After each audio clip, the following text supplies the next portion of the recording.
बहुत समय पहले सुंदर सी नगरी मथुरा में एक निर्दयी राजा राज करता था। उसका नाम था कंस। कंस बहुत बलशाली था और सभी लोग उससे डरते थे। एक दिन जब उसकी बहन देवकी की शादी वासुदेव से हो रही थी, तभी आकाशवाणी हुई, हे कंस, देवकी की 8वीं संतान ही तेरे मृत्यु का कारण बनेगी। मेरी अपनी बहन का पुत्र मुझे मारेगा? मैं ऐसा कभी नहीं होने दूंगा। भैया, कृपा करो, हम पर दया करो। कंस, ये अधर्म का मार्ग है। जो होना है उसे कोई नहीं टाल सकता।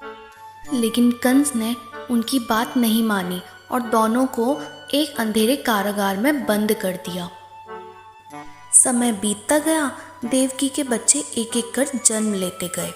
हर बार कंस कारागार में आता और नवजात शिशु को उठाकर मार देता। हे प्रभु, हमारे बच्चों का क्या दोष था? धैर्य रखो देवकी, भगवान की लीला अद्भुत है। चमत्कार अवश्य होगा। फिर क्या हुआ? 8वीं संतान की जन्म की रात थी। आसमान तारों से जगमगा रहा था। वातावरण में एक अद्भुत शांति थी। डरो मत, मैं स्वयं तुम्हारे पुत्र के रूप में जन्म ले रहा हूँ। वासुदेव, तुम मुझे गोकुल ले जाकर नंद और यशोदा के यहाँ छोड़ आओ। जो आज्ञा प्रभु। जैसे ही कृष्ण का जन्म हुआ, एकदम से चमत्कार हुआ।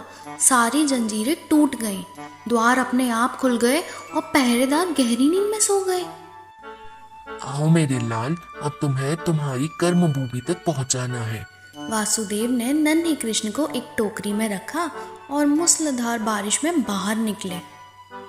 जब वासुदेव यमुना नदी के किनारे पहुंचे तो नदी उफान पर थी। हे यमुना मैया, अब क्या करूं? परंतु वासुदेव कृष्ण को टोकरी में लेकर नदी पार करने लगे। नदी का पानी बढ़ते बढ़ते जैसे ही कृष्ण के पैरों से छुला, वह अपने आप ही कम हो गया।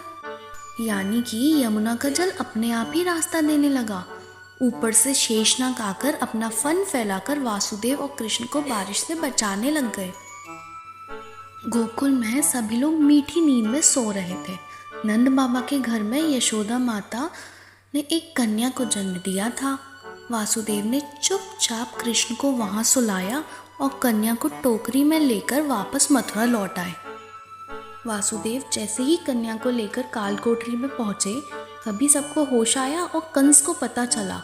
कंस दौड़ता हुआ जल्दी से कालकोठरी में आया।